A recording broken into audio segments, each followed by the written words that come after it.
You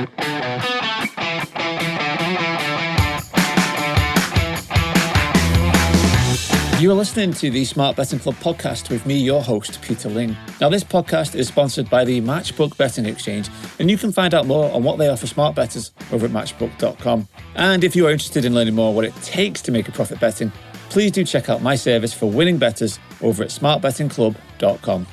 Hello and welcome to the Smart Betting Club podcast. This is Betting Clever and it's episode 84, a chance for my guest and I to chew the fat on everything that's been happening in the betting world. My guest, I'm delighted to say, returning to the podcast is SBC's Rowan Day. Welcome back, Rowan. How are you? Thank you very much. I'm very well, thank you. Yes, it's lovely to be back. It seems to have been a while. It's been a while, yes. We haven't done a podcast itself for a month or so, and I don't know the last time you were on, but it's always good to hear from you, and there's lots that we'll be able to discuss today, starting with, you were at this event last year, Rowan, Smart Bash 2025. Yes. Just announced it's coming back. I believe we have a date. We do. It's Independence Day, betting Independence Day. Okay, so we're going to start, have to sit up in star-spangled banners and stripes and all, talk about tariffs and all that sort of thing, are we? I think so, yes. I've already had a few tariff gags fired my way. I bet. And it's going to be Independence Day, so it's the 4th of July. It's a Friday again. And so we just announced the save the date at the moment. Ticket sales will be going on the next few weeks, hopefully. But we want to make sure that everybody keeps that date free and available. Don't book your summer holidays.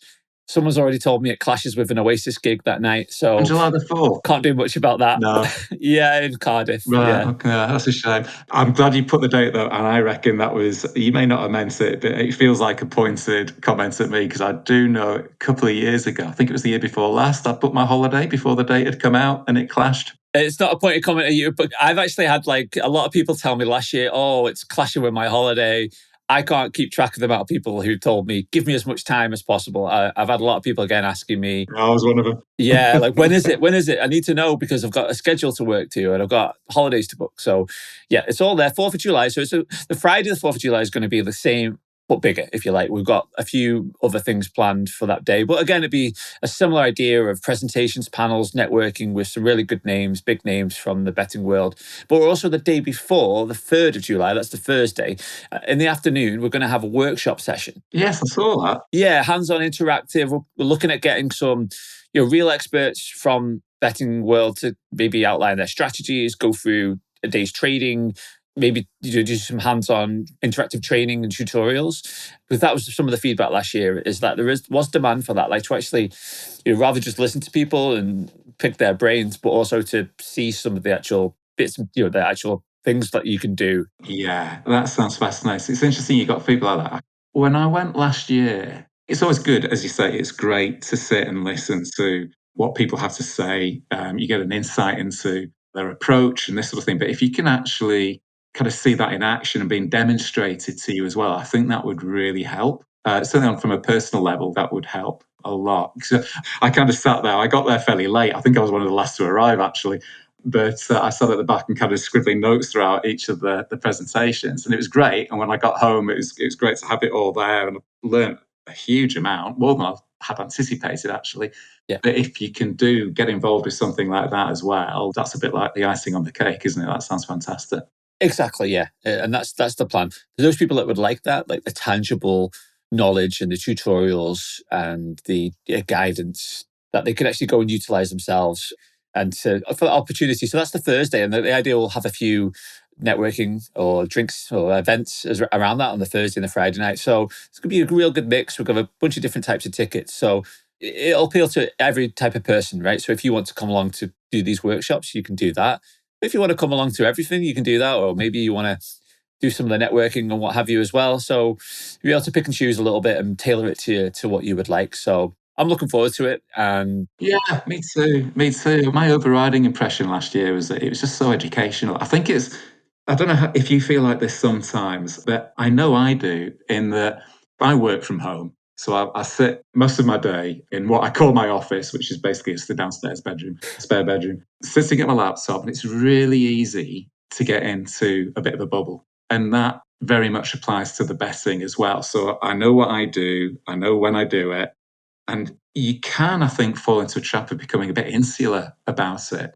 and possibly not as aware of other things that you could be exploring and other people that you could be talking to that really just broaden your horizons. That was kind of my biggest takeaway from it all last year, was that just an awareness that there's so many clever people out there willing to share information that you can learn from. And it was just so educational. It's one thing being educational, but it's another thing saying, right, I've got to do it this way. I've got to do something that way. You can just pick and choose. You just, if you pick up snippets from different people, and I can honestly say that there are things that I heard that have just meant I've just tweaked a few things with my own betting, and just being aware of different ways and strategies and different approaches and different mindsets and all this sort of thing. It's just, I found that really, really helpful. And it sounds like you're building extra layers on top of that. That's right. Yeah, exactly what you said. And I think that was the feedback people did find. There were lots of things and lots of people that they've met for the first time or they learned for the first time. And, I don't know about you, Rowan, but I was reflecting on my own betting and very much like it's evolved. And what I was betting extensively on each year has changed to a good degree. Yes. You adapt and you evolve your betting. So with that in mind, what you're doing today or what you did last year or, what you think that you might do next year might be very different, in fact, to the reality. So Yeah. having that ability to connect with other people and learn what trends are taking place or where the market's moving or where there's opportunities, obviously speaking with those people that perhaps know a little bit more than you or have other insight than you do, that I think that's the kind of hidden benefit of these events. And so looking forward to that. And so the tickets will go on sale soon, but we wanted to get that saved the date out, and we'll see you all in July. I don't think we'll do any Stars and Stripes theme stuff, but betting Independence Day. People at least remember the date, if nothing else from that. Speaking of strategies, I recognize we have changed various things over time, but one thing that has stayed remarkably consistent is our love of golf betting, Rowan. And having you on the podcast, yes, great opportunity to talk about your fantastic start to the new year and rewards for patience when it comes to betting on golf. Yeah, we're timing doing this podcast really well, because I could not feel more positive about betting on golf as I do right now, which actually is in stark contrast to how it was. I think, if I remember rightly, until about halfway through last year. I seem to remember the first half of last year being really tough. Yes. And I know, if I remember rightly, so I'm still fortunate enough to be able to bet each way. But I know that yourself and Josh go the win-only route, don't you, on the exchanges? Yeah. And if I remember rightly, and I don't want to deliberately open old wounds, but weren't you both having a bit of a nightmare in terms of just getting touched off with golfers that were, like 1.3 or 1.4 in running in the last round and not going on to win? And I'm not imagining that, am I? No, that was very much the case. It felt like every golfer I had would find a way to snatch defeat from the jaws of victory. Yeah. It was one of those. And but yeah, like you say, that was the start of the year. Definitely ended in the middle, and the end were far better. And Good. when I was doing looking at some of the results, I had some really good wins at the end of 2024, and some of them I felt like that luck that I felt betrayed had left me early in the year came back to kind of to reward me. So people talk about the variance evening out or luck evening out. It doesn't always happen in a calendar year basis, but it certainly felt that was the case. And it's really nice to start a year with a bunch of wins. Yeah, that's the nature of golf betting. I think we all know that, don't we? And funny enough, for me, this first month, January, has been a bit of a sort of a snapshot of that bigger picture. So just keeping this brief, but I remember week one, I had a complete blank. Every golfer I bat just didn't even threaten reaching the places. Yeah. The second week, managed to have a loser in a playoff. I think you were on him as well at Chivaria. Yes. I think I was on him at 70-1, and he looked like winning the playoff, if I remember rightly, and then blew it. So you've got the frustration element there. So you've got the blank week sort of being the epitome of a drawdown period. The second that could be the frustration. And then on the third week, a reward for persistence, when I happily was on Sepp Straka, who won at 55-1.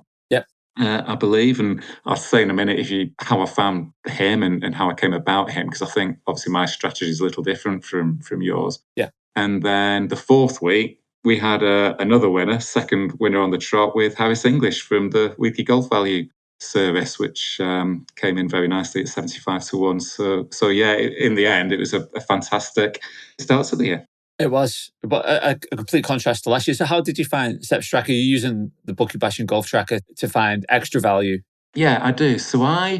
My approach is a mix really of using the Bookie Bashing Golf Tracker completely independently, and also the bets that are put up in the weekly golf value email.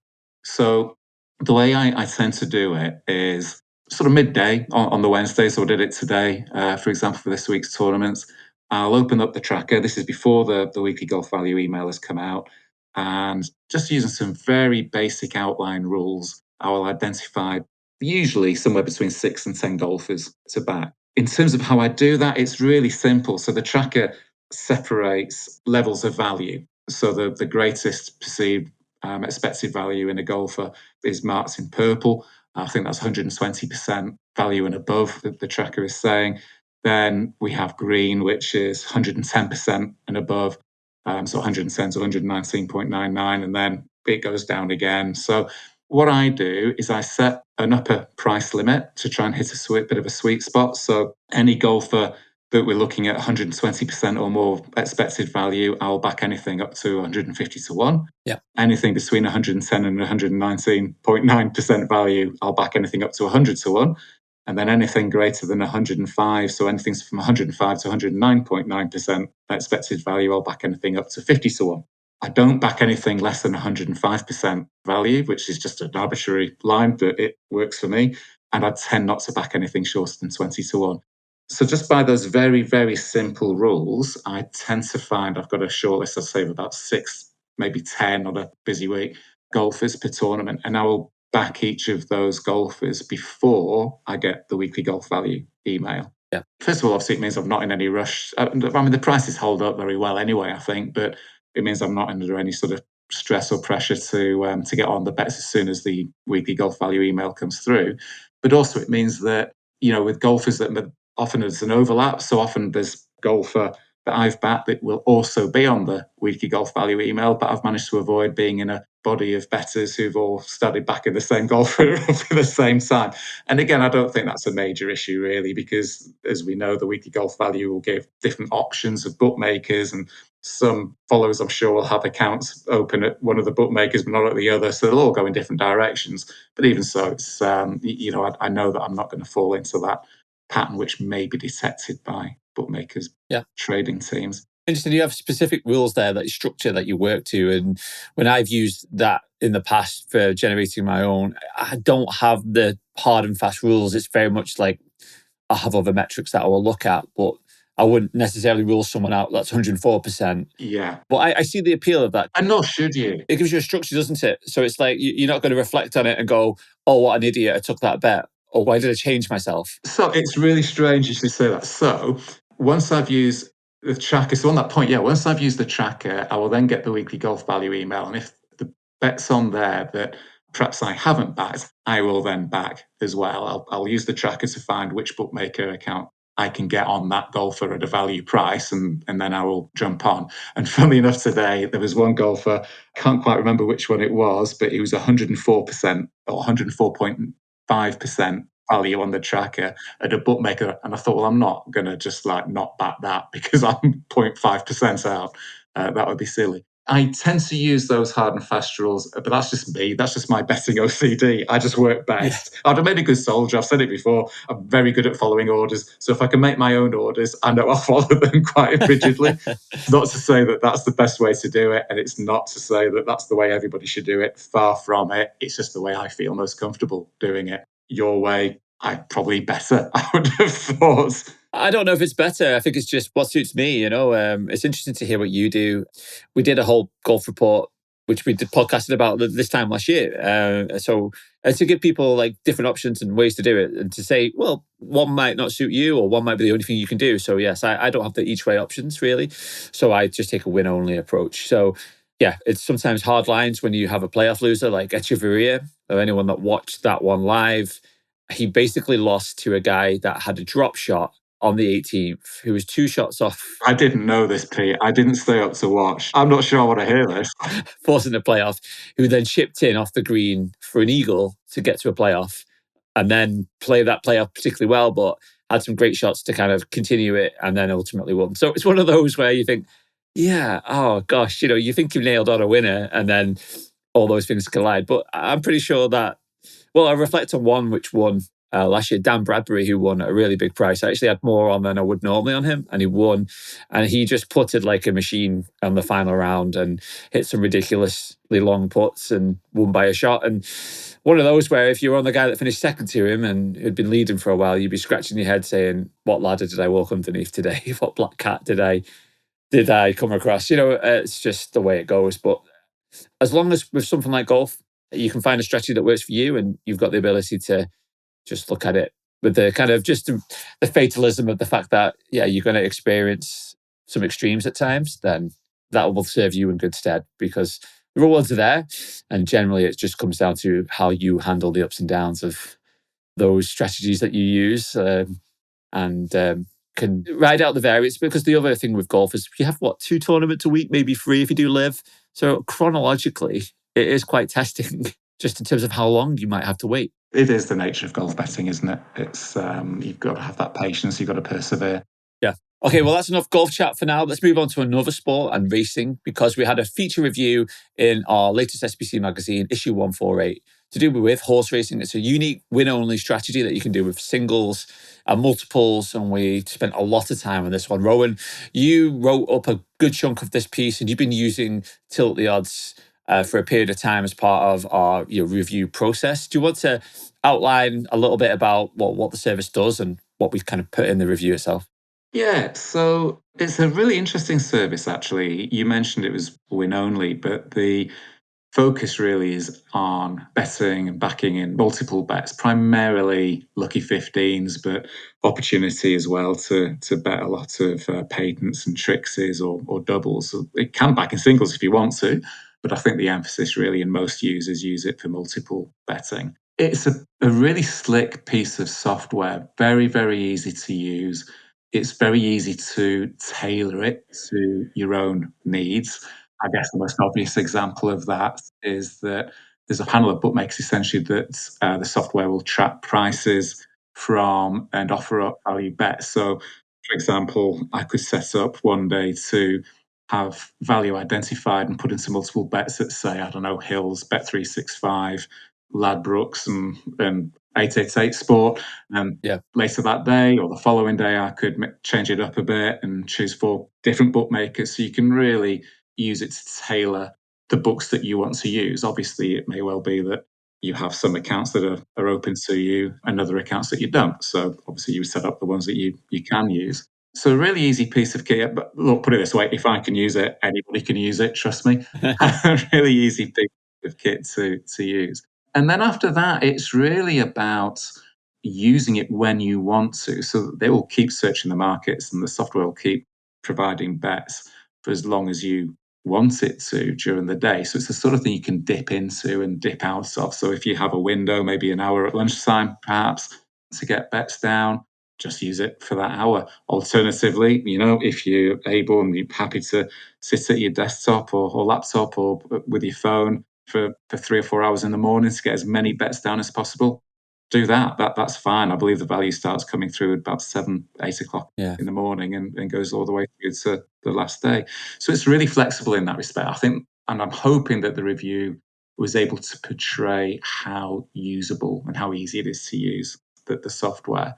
After that, the review was actually quite a challenging one to put together, I think, and in the sense that there was a huge amount of data to analyze. And I'm just the chap who tries to make sense of the findings of our data analyst. I think he does all the hard work. I do the easy bit. And just like, It was a substantial data record we had. I think we had, 5-figure number, 30,000, 40,000. that's right. Yeah. That's right. But added onto that a layer. So I think one vital takeaway from the review is that really to get the most out of it, you need access to best odds guaranteed or the bonuses that some bookmakers allow on winners within, say, a lucky 15. So maybe double the odds or treble the odds for one winner, for example. So we had to layer that in. So we had that huge data set, but then we had to start applying the effects of best odds guarantee concession, the bonuses, and also the other way, of Rule 4 deductions, of course, which can have a significant impact on returns, as we know. So it's quite challenging, I think, to put together in that respect. Yeah. But it was all worth it, I think, because look, for the right person, I don't know what you feel about this, but I think it's a really useful bit of kit. I like the fact that it essentially compounds value in Yeah. terms of multiples. True. I like the fact that it's relatively easy to look more like a recreational better than perhaps putting a lot of singles on. If you're throwing in trixies, patents, lucky 15s, it looks much more recreational than if you're just backing singles or backing each way singles particularly. But like anything, especially when we're talking about multiple bets, you've got to be patient. You can go a long time not having much of a win and I guess gradually losing money, but then you'll have a day where you hit one or two, 3 out of 4 lucky 15s, or you get all 3 in a Trixie in, and then bang, that's when you make your big profit. So you've got to be patient. You've got to be able to stick to the plan. You've used it as well, Pete, haven't you? Well, how did you find it? Yeah, the actual product itself is well run. The people behind it are bettors. And I think that's why they set it up. They run a large scale betting operation themselves and decided that they would also monetize it by building that into Tilt the Odds. So you have people who bet, which is not always the case, right? You review products for people who put up tips but don't bet. And sometimes you can spot that difference quite quickly. And that came with that data set. It was a set of betting records that they had actually placed. But what we couldn't extract was the specifics on like the things you say. What is the exact Rule 4 deduction on any given bet? Rule 4 deductions change based on when you placed the bet, when the non-runners came out of a race, for example. So it's not just something you can retrospectively apply without knowing when the bet was placed. Best odds guaranteed and bonuses, that applies generally how they work. Best odds guaranteed, I think it's from certain points of the day per bookmaker, and obviously they do change. And when they get removed, basically your account's done anyway. So it used to be a scenario where best odds guaranteed might get removed and then your account might get restricted later. It doesn't work that way. These days, you're done. Yes. So those are the problems. So trying to bring it down to the fundamentals and get specifics on exact numbers was quite difficult. But we did have their record, and we do have, obviously, our own usage of it. And we can see the edge that's there. But the other thing I would suggest is more challenging, and it's not something Tilt the Odds is responsible for, is just the way difficulty of betting on racing these days. You talk about variance there, getting enough money into betting accounts, dealing with how bookmakers treat customers or view racing customers specifically. So there are some of the challenges on something like this where you just have to question, it's profitable, it's for the right person, it is, but would they consider something else instead of that potentially? And given those challenges, is it only for someone that really has the wherewithal or the desire and the enthusiasm or the accounts or bookmaker shop access to make it really work for them? And I think that's probably right, to pick and choose who it's suitable for. It probably isn't for most people that just casual gamblers, but for those who can navigate some of those challenges, I can absolutely see the edge in it. And it doesn't surprise me that some people are making substantial sums using it. Definitely. I think my takeaway from it was that if you've got the accounts available, you don't have to stake particularly high to make a really good return financially. And just in terms of money made, because your return on investment can be, the potential is for it to be very, very high. And I know they have a Discord channel, don't they? And people posting results there, and they post screenshots of their results. Some obviously riding hot. And they've got 50% ROI on it. Look, that's going to come down over time. Of course it is. And equally, you've got those who are running cold and maybe a break even or slightly below, but and there's ROI will come up. I think their ambition is for everybody ultimately to be around sort of the 17, 18%, 20% ROI level, isn't it? But if you've got the accounts open, I can actually see a value in using it amongst your other betting. Because let's say you're following a good horse racing service, but you are backing in singles. Well, in this day and age, it's not easy to keep accounts open for too long. But you start throwing in some multiples in there as well to fairly short, small stakes. Does that help hide your business while still making a profit? Certainly, I don't think it can do any harm, put it that way. So I think it might have value in that respect potentially too. In some respects, I can see it as something that just might help preserve your accounts for a little bit longer than they might otherwise last for, whilst having the potential to make a really big profit while you're doing it. if you hit one big bet, happy day. I guess your account's not likely to last that long after that happens, but still, you've it's happy days with a big win. But yeah, the ups and downs. It's that lottery ticket almost. Yeah, exactly. If you want to win that big life-changing amount, this service could probably provide it for you. But your chances of winning that big win are more likely than the national lottery or Euro Millions. But still, it's small until you do enough volume. Yeah, absolutely. I think volume is key. It's interesting about the variance. I mean, I just very briefly some figures. So in the trial period that I was using it, I put on just shy of 1,500 bets, small stakes, very small stakes. So it turned out it was about just over £3,300 actually was stakes over those near 1,500 bets. And I finished at a profit of £240, which was a return on investment that's just over 7%. Yeah. But I remember there was one day fairly early on in the trial period where I hit two big wins on the same day, and I was riding high. My ROI was up towards 40-odd%. And then I had a drawdown, which lasted for the rest of that trial period. So that didn't change my opinion of the service at all. But I think if you go into it, you need to go into it with your eyes open. This is something you've got to be able to ride out the blank spells, because there'll be plenty of them. You've just got to wait for that big win to hit. That's really good points there. And for those people interested, obviously there's a very detailed, I think it was a 23-page review. It was a big one, wasn't it? Yeah, real biggie. But there was a lot there to unpack, and not just about their service, but also the racing world and some of the challenges and how you evaluate racing services. I think they're really interesting points that we got into. And for those people that are interested in Tilt the Odds, there is a 60-day free trial for SBC members. So a bit like what you said there and what we actually did with yourself and another guy who did some actual live testing in shops as well, is that opportunity to go and road test it, go and do it at small stakes, go see if it suits you, if you can handle the variants that you mentioned, because that's a very real concern. Yeah. But go check that out, because that's in the latest magazine, and yeah, it's a really interesting piece for anyone that's interested in racing. This podcast is sponsored by the Matchbook Betting Exchange. When it comes to betting exchanges, Matchbook has been my personal go-to for some time now. Using horse racing as an example, they've offered the best prices on the most runners this year, which can make a big difference to your bottom line. Plus, with an industry-leading score of 4.2 on Trustpilot, you know you're in safe hands. Download the Matchbook Betting Exchange app or go to matchbook.com today. And if you enter the code SBC150, that's SBC150 on sign up, you can get commission-free for your first 150 days, which can give you even more value. If you need to place a larger or more bespoke bet, or are indeed a corporate or operator client, their brokerage service is excellent and available 365 days a year. For more details, email the team at brokerage@matchbook.com. Matchbook Betting Exchange is for bettors who know better.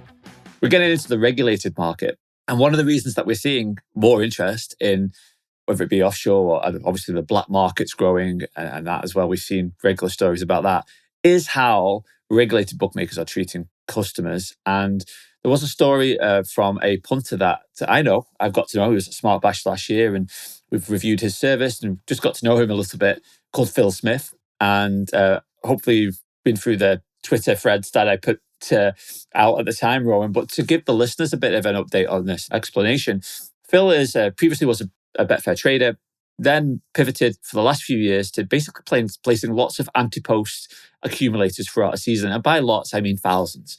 Thousands of generally small stake anti-post accumulators, taking really shrewd positions on like top goal scorer to win, to be in the top six, like very interesting stuff. You've got a small group of people that he bets with and shares information, very much from a resource, like sharing knowledge and building up a strategy, and then using a wide range of bookmakers to do that. Yeah. Phil's been doing that for a while, been successful with it.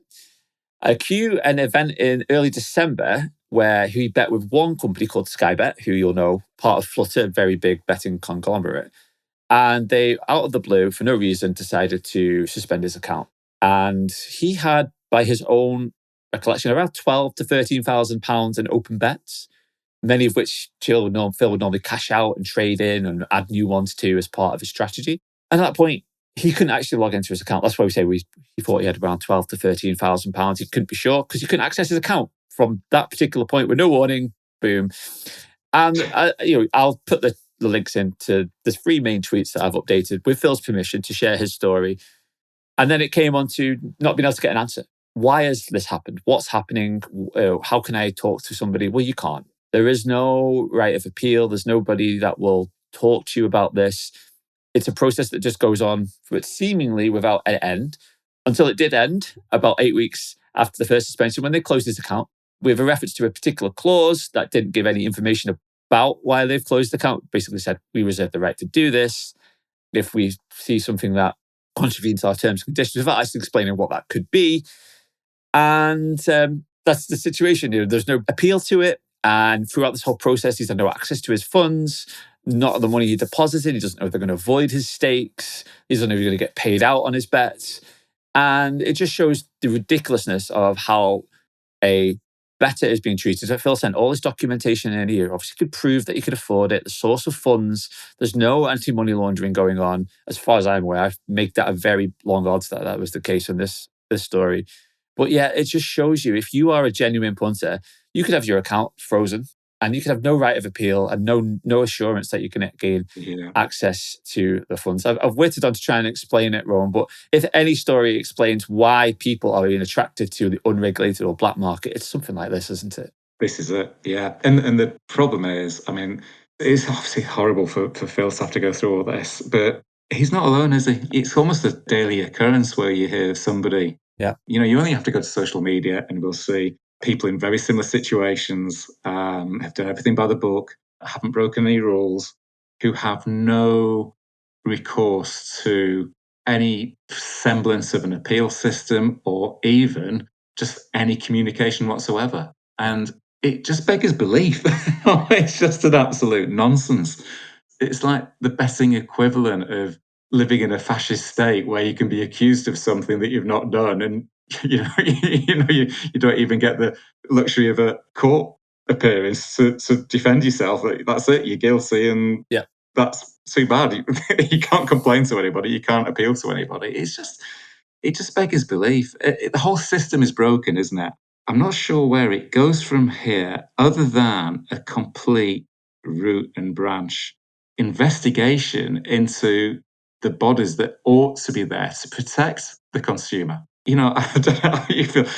People that read the Bet Diary will be well aware that my opinion of the PGMOL, the referee's body, is below the floor. I can only compare the Gambling Commission to the PGMOL. The system is clearly, and no pun intended, clearly and obviously broken. Yeah. Why is that?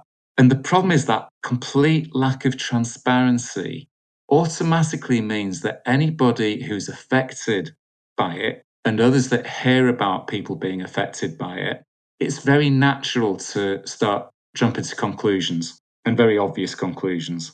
Some form of corruption, backhanded. I mean, you try not to think like that, but there's so much evidence that there comes a tipping point where you think, actually, there's got to be something.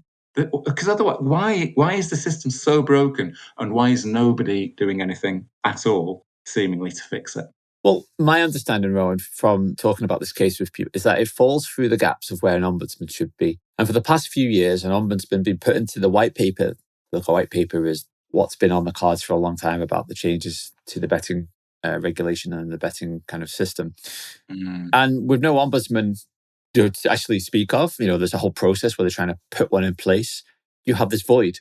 And what's happening when there's this void is that bookmakers are gaming the system, taking advantage of situations like this to, like I say, be judge, jury, and executioner to say, we don't like who you are. We're going to suspend your account. We don't have to explain why. We're going to close your account. We may or may not send you your money back. We may or may not pay out your winnings. And if you don't like it, take us to court. And what they also know, and we've got a document coming out soon on this, and I'm going to do a special podcast on it soon, is that when it's an amount over £10,000, as a punter, your options are quite difficult.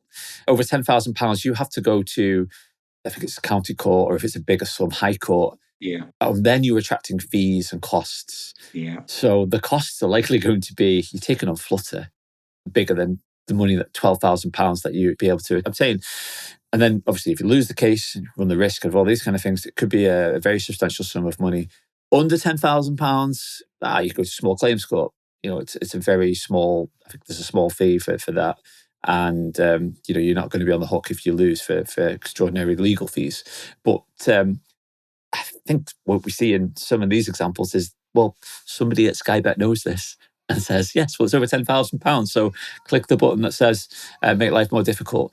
It's not just Skybet either. There's multiple firms available who are doing this and taking advantage of this particular system. That we see lots of different people that talk about different firms who are involved in this. So, like I say, it's just falling in the gaps at the moment and they're taking advantage. And it really needs somebody to say, look, let's get an ombudsman here ASAP, because what's happening is we're talking about tackling the black market, but this is actually going on and people are leaving because of this kind of stuff and starting to find unregulated routes. Which is obvious, isn't it? I mean, look, people are always going to have a bet. And if they can't do it through the regulated part of the industry, they're clearly just going to go to the black market. That is obvious. That is going to happen. And what I have found really interesting recently, actually, and this is increasingly so. So look, I'm part of a big cricket club. I have a lot of friends who are my age or younger who have a bet. And they know that I get involved in betting pretty seriously and take it more than just a hobby. I don't tell them much detail, but a lot of them are aware of it. And it used to be that when I had to explain that I couldn't get a bet on with Bet365 or whoever, William Hill, Ladbrokes, whoever, because they don't like winners and they close accounts very, very quickly. They didn't believe it. Now, even just within the last month, there are two people I know who are about as recreational bettors as you could think of. I mean, one of them is a big City fan. He bets £10 on John Stones to score the first goal every City game. That is how recreational he is. That is his betting strategy. He does it because he goes to the games as a season ticket holder. He just wants a bit of interest while he's watching the match in that respect. Whose account has been closed? And he suddenly, he had one, I think John Stones did score first at some point, and it wasn't long after that he had his account closed. And he said, there's no way I've made any money from it. Why is this happening? And actually, this is beginning to happen now, that recreational bettors are being closed down and restricted. Wow. Whereas before, it seemed that only people who obviously perhaps demonstrated they had a bit of an edge, and it might only have taken 5 bets on horses whose SP was shorter than the price they backed it out for the bookmakers to decide they had an edge. That's another issue. But at least it used to be on that basis that people's accounts would be restricted or closed completely. But now I'm hearing, just from friends, and obviously this is only anecdotal evidence, of people who are purely recreational bettors who are finding it difficult to get a bet on. Now, that kind of tells you something about where they're going to go. I mean, as it happens, I don't think they're particularly as individuals that bothered, but there'll be plenty that are, plenty of recreational bettors. And what does that then do to the industry? It kind of suggests that it's eating itself in many respects, because they're actually restricting accounts of those from people whose business they would want and target with all their advertising that they do. The whole thing doesn't make any sense. It really doesn't. No, it doesn't. It seems like, say, root and branch reform and needs a regulator or an ombudsman with teeth. So, and it's fair to say that we recognise there are times when people take advantage of bookmakers who obviously know, like, they're very concerned about people multi-accounting, and they're very concerned about different things. And we're not here to justify that. This isn't Phil's story, isn't one of multi-accounting. It's his own name, it's his account, it's his money. And those genuine stories, like your friend as well, get caught up in whether it be an account restriction or account suspension. And those stories do permeate. And then, unfortunately, it extends the narrative that more and more people know and understand about these issues. And then more and more people think, well, what's the difference between betting with regulated and unregulated when they treat me the same? And I'll say, I know the Gambling Commission listen to these podcasts. They've been on the podcast themselves. So they must know about this issue. So why are they failing to address it? I'd love to know the answer to that particular question. Well, that goes back to my original point. Yeah. It just leads to people thinking the worst, because if there's no logical explanation as to why they don't start to act, because as you say, they've got to be fully aware. So if they're not acting when it's so egregious, isn't it? It's so obvious that people are being so badly treated and mistreated. If they're not intervening and have no appetite to intervene, well, people are going to draw their own conclusions. Exactly. So if they are listening, I'd love to know, because apparently there's 17 members of their communication team. But yeah, they're unable to give us an example and say, look, we are as frustrated by this as you are. We understand there's a problem. Like, they put up like I say, we're going to do a podcast on this in more detail soon. But they put up a post, I think it was in the middle of last year, saying, we recognize this is the number one complaint that we receive, are these kind of problems. 8 months later, what have they done? In 2 years' time, they'll probably do something, but the horse is bolted. So But go to check out Phil's story. It's really compelling. It's interesting because Skybet's reputation manager certainly followed us on Twitter the day after we posted it, and it got a lot of views. You know, we Really? got yeah, exactly. Good job to have. Keep you busy, certainly. So I don't envy him or her. No, exactly. So they know, and it's one of those. I think there's 100,000 views, etc., across all those different tweets. So it certainly gained traction, and just wonder why a bookmaker's not. But just to wrap up as well, I would also say, well, Phil's a determined punter. You know, he's not just going to let this list lie, but how many people do? And how many people are just a few hundred here and there, and they think, do you know what? I don't know what to do. I haven't got the time. I have no way of talking to me or having it highlighted on a Twitter feed or a podcast. And it just goes. And I would estimate there's a lot more people that just give up than actually fight back on these. I'm sure you're right. Yeah. So unfortunately, there's always negative things that we have to talk about, but that's the industry at times. And it's good to highlight some of these things so people can be aware. And we are nearly very close to publishing this free resource document I've referenced a couple of times in this piece of the conversation that's going to give people the tools and the knowledge on what to do, whether it be small claims, dispute resolution, and also things to do prior to that to prevent it if you can. That's that. And I want to wrap things off on a more positive note, if that's all right. And we're talking about a service that we've been working on here at SBC for a while called Syndicate Edge. And it's goal scorers. We found we know we've got really good feed from some people who work within a betting syndicate who are supplying us bets in these goal scorer markets when they get enough on or they can't get enough on because they're for various reasons. Yeah, goal scorers, first time, anytime goal scorers. Rowan, have you ever bet on these? Or maybe your friend who bets on John Stones, maybe you should send him our way to get him on. Yeah, exactly. I haven't seen John Stones backed on this particular service, I must admit. Well, I don't know what they're doing then, do they? Good grief. Right. Yeah, this is an interesting service, isn't it? I saw the material that was sent out and I signed up to the Telegram group. I have to confess, I've not, until this week, actually put money down. I've spent the last couple of weeks getting the notifications through and having a look, and clearly the prices that are advised are very easily achievable. In fact, on a lot of the bets, you don't have to have that many accounts available to actually beat the advised prices, which is obviously a good thing. So yeah, I put my first bet down on the bet. I think was it Monday that has come through this week. So yeah, I will be following only to small stakes, obviously at first, to sort of feel my way. But yeah, it sounds very, very interesting. Sounds a fascinating group of people behind it. Well, it is, yes, and it's taken some negotiation to get to it. And I think what it was triggered by was the odds checker service that came out. We talked about with Josh. We had a couple of pods talking about it called The Professor. It launched in August, ended in September. And it was launched with I'm a professor, I work with a syndicate, I'm going to put all these bets out. And we just felt like, well, we can do this better. We know the people that would, how that world works. We have the contacts. So just a matter of discussing that with them and finding edges that might be usable.